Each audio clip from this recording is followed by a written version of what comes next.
Chapter 2. Verse 1.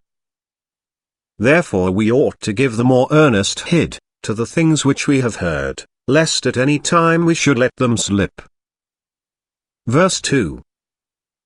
For if the word spoken by angels was steadfast, and every transgression and disobedience received a just recompense of reward. Verse 3. How shall we escape, if we neglect so great salvation, which at the first began to be spoken by the Lord, and was confirmed unto us by them that had him?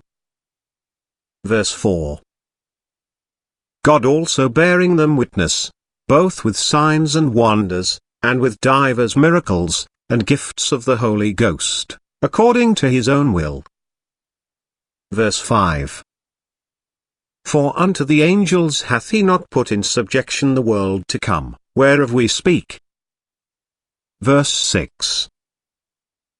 But one in a certain place testified, saying, What is man, that thou art mindful of him?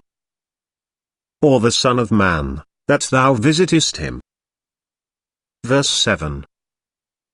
Thou madest him a little lower than the angels, thou crownedst him with glory and honor, and didst set him over the works of thy hands. Verse 8. Thou hast put all things in subjection under his feet. For in that he put all in subjection under him, he left nothing that is not put under him. But now we see not yet all things put under him. Verse 9. But we see Jesus, who was made a little lower than the angels, for the suffering of death, crowned with glory and honor, that he by the grace of God, should taste death for every man. Verse 10. For it became him, for whom are all things, and by whom are all things, in bringing many sons unto glory, to make the captain of their salvation perfect, through sufferings. Verse 11. For both he that sanctifieth and they who are sanctified, are all of one, for which cause he is not ashamed to call them brethren.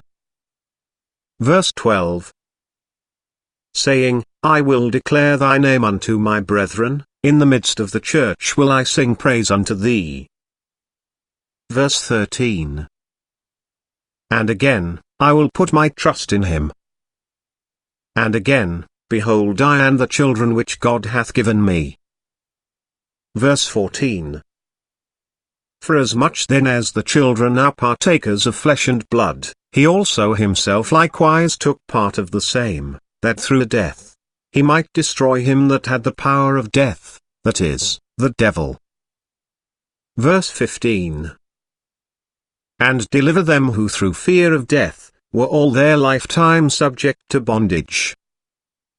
Verse 16.